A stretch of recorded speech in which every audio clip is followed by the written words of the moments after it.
नमस्कार, dB live Maharashtra की big breaking में आपका स्वागत है। मैं हूं आंचल और मेरे साथ मौजूद है मेरे सहयोगी अमलेंदु उपाध्याय। जैसा कि आप जानते हैं, महाराष्ट्र में 288 सीटों पर जल्द ही विधानसभा चुनाव के लिए मतदान होने हैं। ऐसे में सियासी पराहाई है। राज्य में महायुति और महाविकास आघाड़ी दोनों ही गठबंधनों के बीच में कड़ा मुकाबला देखने को मिल रहा है।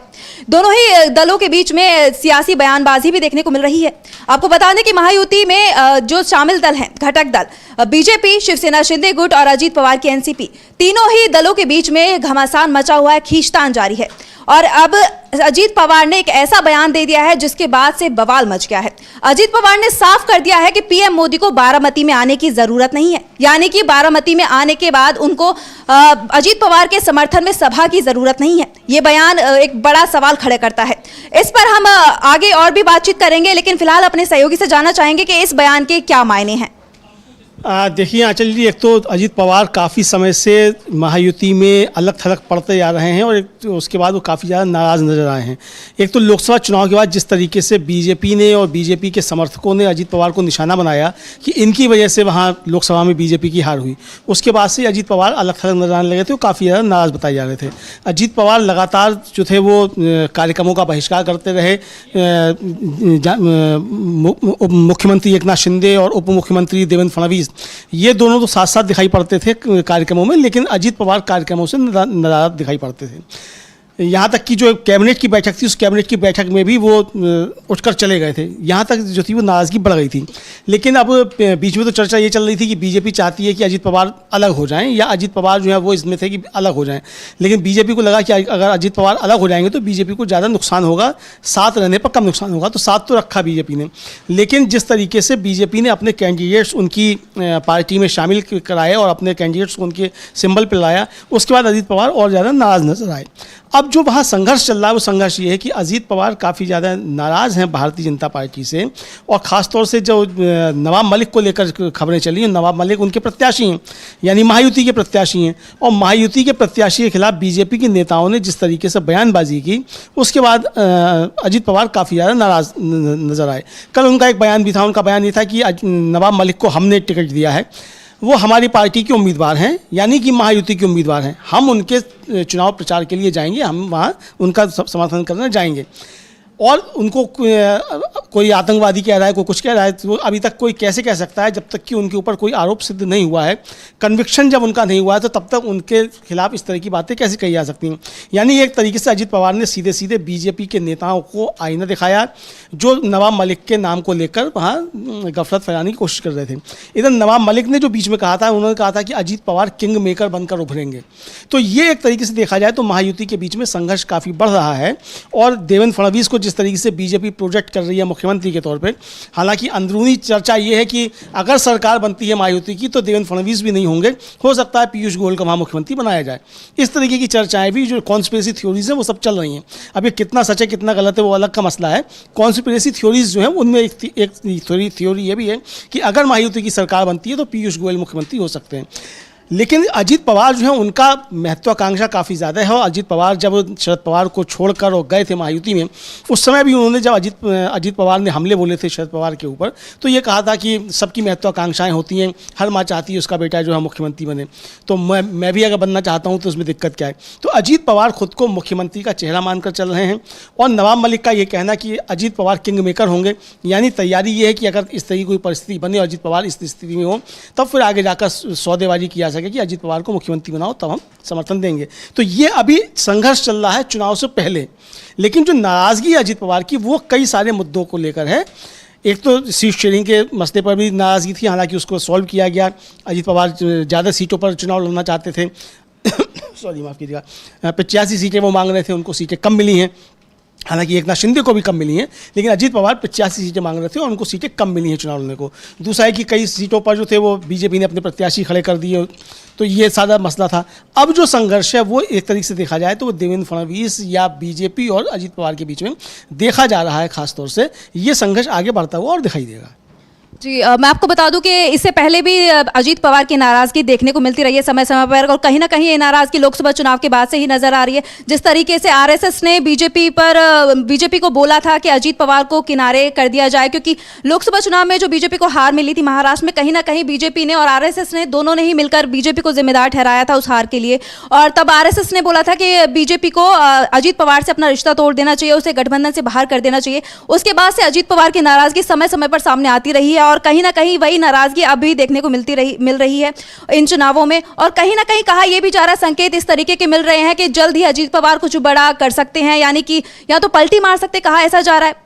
ऐसा मतलब सियासी दलों का कहना है, विशेष जानकारों का कहना है कि वो पलटी मार सकते हैं या फिर और भी कुछ इससे बड़ा कर सकते हैं। वहीं आपको बता दें कि जो पीएम मोदी हैं वो बीजेपी के स्टार प्रचारक हैं, और इस टाइम पे वो सभी गठबंधन के नेता या बीजेपी के नेता और गठबंधन के नेता चाहते हैं कि बीजेपी आए और उनके समर्थन में वो रैलियां करें, प्रचार करें। लेकिन वहीं अजीत पवार ने ये बयान दे दिया है कि वो नहीं चाहते कि पीएम मोदी बारामती आए और उनके समर्थन में रैली करें, क्योंकि अजीत पवार का ये कहना है कि उनका परिवार का गढ़ है एक तरीके से, क्योंकि पिछले 60 सालों से वो गढ़ शरद पवार का गढ़ माना जाता है बारामती, और इसलिए वो नहीं चाहते कि पीएम मोदी आए वहां पर रैली करें, और इसी के चलते शायद उन्होंने इतना बड़ा बयान दिया है। और एक नाराजगी की वजह ये भी कह सकते हैं कि नवाब मलिक, क्योंकि नवाब मलिक ने जिस तरीके से एनसीपी ने बीजेपी के मना करने के बावजूद नवाब मलिक को टिकट दे दिया, चुनावी मैदान में उतार दिया, उनकी बेटी को टिकट दे दिया। वही बीजेपी में खासकर फडणवीस खासकर विरोध करते रहे हैं कि हमें नवाब मलिक को टिकट नहीं देना है। पूरे अजीत पवार को भी समझाया, लेकिन उसके बावजूद अजीत पवार ने बीजेपी एक नहीं मानी और उसके बावजूद उन्होंने टिकट दे दिया, जिसके बाद से खासकर ये नाराजगी सामने निकल कर आती रही है। दोनों के बीच में खींचतान मची रही है। और अब अजीत पवार ने ये सुना कि जिस तरीके से फडणवीस ने बोला कि नवाब मलिक का नाम दाऊद इब्राहिम से जोड़ा गया, उन्हें आतंकी बताया गया, उसके बाद से जो अजीत पवार की नाराजगी है वो समय समय पर आती रही है। और अब जब पीएम मोदी उनके समर्थन में रैली करने के लिए जा रहे थे, जो कि एक बहुत बड़ी बात है कि पीएम खुद उनके समर्थन में रैली करने जा रहे थे, और उस पर अजीत पवार ने रोक लगा दी। अजीत पवार ने मना कर दिया कि बारामती में उनका परिवार का मैटर है, वो अपने आप सॉल्व कर लेंगे, पीएम मोदी को आने की ज़रूरत नहीं है। वो अपने आप अपनी सभा मतलब खुद ही इतने सक्षम है कि वो अपने लिए प्रचार कर सकते हैं, उन्हें पीएम मोदी की ज़रूरत नहीं है। कहीं ना कहीं उनके बयान के यही संकेत निकलते हैं। और ऐसे में पीएम मोदी की आज से वो लगातार 14 दिन तक 11 सभाएं करेंगे पीएम मोदी, और उसी क्रम में आज पीएम मोदी महाराष्ट्र पहुंचे हैं। उन्होंने 2 जगह पर यानी कि नासिक में और धुले में रैली की है, और वहां पर भी उन्होंने बहुत से बयान दिए हैं कांग्रेस को लेकर और बीजेपी के अपने वादों को लेकर बहुत कुछ कहा है, वो भी हम सुनेंगे। और उससे पहले हम जानेंगे कि ये जो नवाब मलिक का जो मुद्दा उठा है वो कहां से उठा।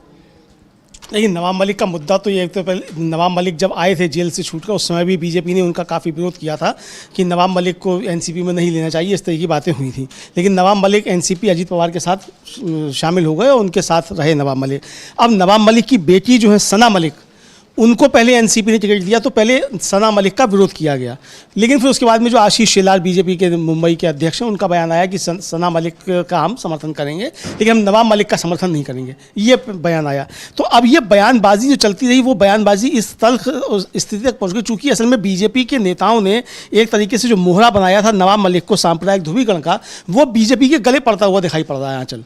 और मसला ये है कि आपने एक तरफ तो नवाब मलिक के खिलाफ बहुत बयानबाजी की। देवेंद्र फडणवीस का पुराना बयान जो था वो काफ़ी ज़्यादा वायरल होता रहा कि साहब दाऊद से संबंध हो, क्या क्या संबंध है, इस तरह की बातें सब जो थी वो होती रहीं, वायरल होती रहीं। अब नवाब मलिक आ गए तो बीजेपी नवाब मलिक का समर्थन कैसे करे, बीजेपी को ये समझ में नहीं आ रहा था।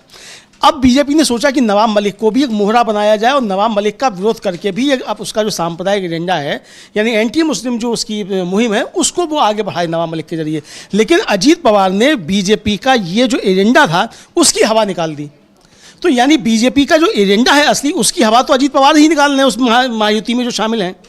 बीजेपी यानी प्रधानमंत्री नरेंद्र मोदी जो जाकर बातें कर रहे हैं, जिस तरीके की सांप्रदायिक ध्रुवीकरण की बातें कर रहे हैं, इस समय अमित शाह जो है वो कराड़ में बोल रहे हैं, वो भी वहाँ तुष्टीकरण और जाने क्या क्या बातें कर रहे हैं। तो बीजेपी के सारे एजेंडे की हवा तो अजीत पवार के बयान निकाल दे रहे हैं।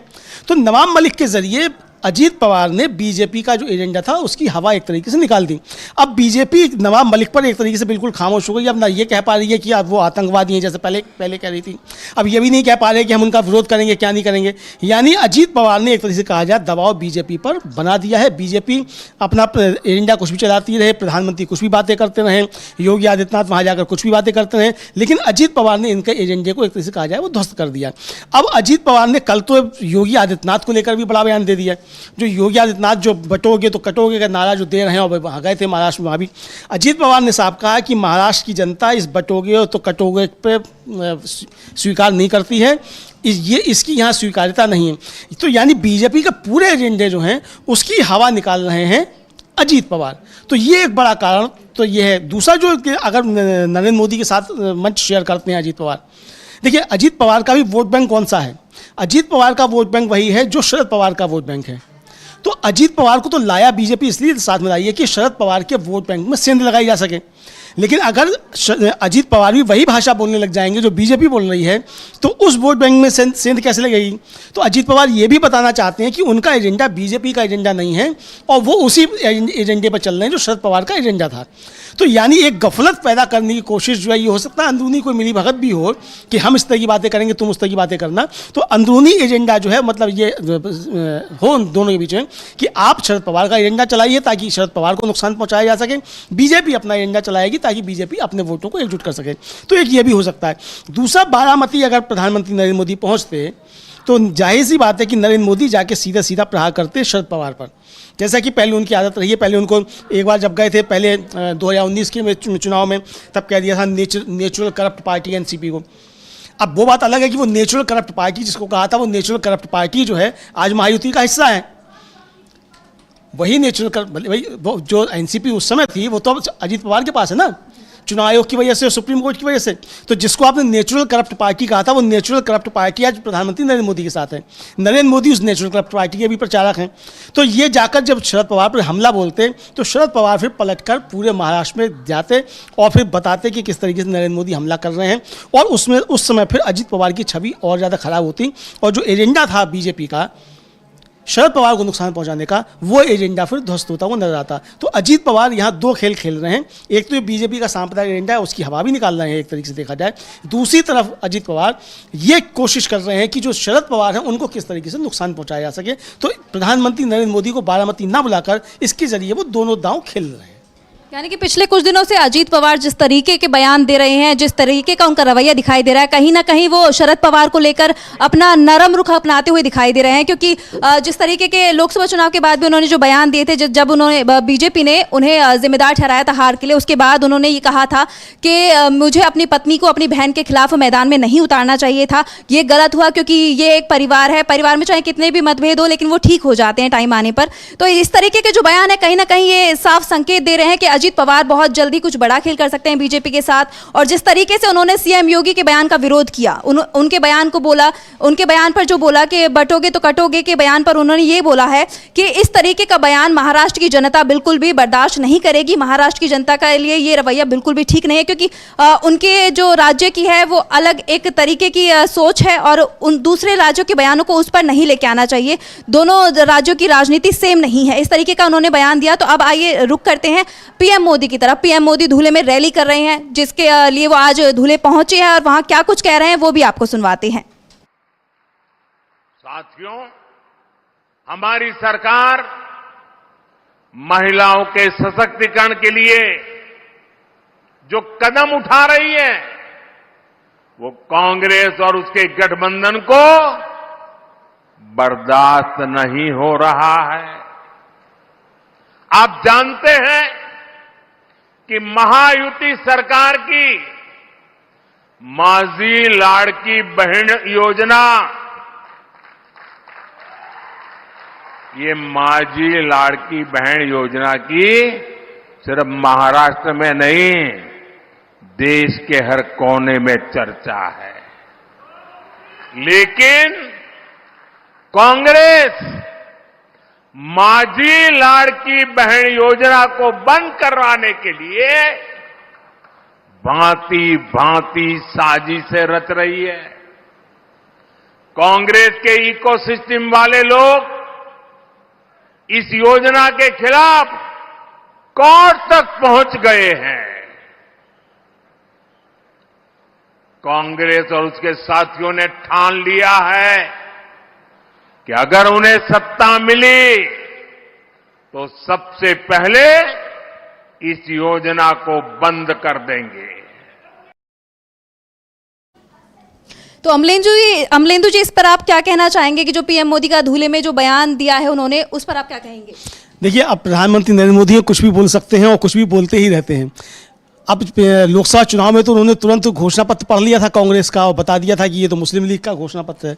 लेकिन अभी जो है वो वचन पत्र जो है, चाहे वो शिवसेना का हो या महागठबंधन का जो गारंटी है, उसको नहीं देख पाए हैं। गारंटी दी गई है उसमें, जो अभी रैली हुई है महिलाओं के लिए, कि वो 3,000 रुपया करेंगे उसको। आप दे रहे थे 1,500 रुपया। महागठबंधन कह रहा है, यानी महाविकास अघाड़ी कह रहा है कि हम देंगे 3,000 रुपया। तो ठीक है, आपकी योजना बंद करेंगे, वो अपनी योजना शुरू करेंगे। आप 1,500 दे रहे थे, 1,500 वाली बंद करके वो 3,000 देंगे। तो इसमें आपको परेशान होने की क्या आवश्यकता है? तो प्रधानमंत्री नरेंद्र मोदी जिस तरीके से जाते हैं, जिस तरीके से हमले करते हैं, तो ये उनका एक स्टाइल है, उसमें वो कर रहे हैं।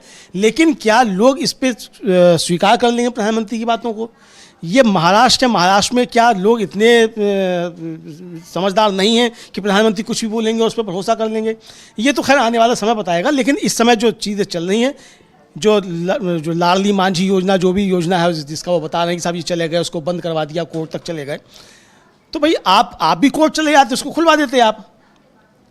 तो ये प्रधानमंत्री जो कह रहे हैं, तो ये प्रधानमंत्री इस तरीके, यानी कि जो गारंटियां दी हैं महाविकास अघाड़ी ने, उन गारंटियों से प्रधानमंत्री घबराए हुए नजर आते हैं। और इसीलिए वो इस तरीके का, ठीक इसी तरीके की बातें कर रहे हैं जिस तरीके से उन्होंने कहा था चुनाव में, कि लोकसभा चुनाव में, कि कांग्रेस का घोषणा पत्र मुस्लिम लीग का घोषणा पत्र है। इसी तरीके से बता रहे हैं कि साहब वो इस योजना को बंद करना चाहते हैं, जबकि महागठबंधन कह रहा है, मतलब महाविकास अघाड़ी कह रहा है कि वो 3,000 रुपया देगा। जी, बहुत बहुत शुक्रिया अमलेंदु जी आपका हमारे साथ जुड़ने के लिए और तमाम जानकारी हमारे साथ साझा करने के लिए। तो फिलहाल के लिए डीबी लाइव महाराष्ट्र की ब्रेकिंग में बस इतना ही। मुझे दीजिए इजाज़त। नमस्कार।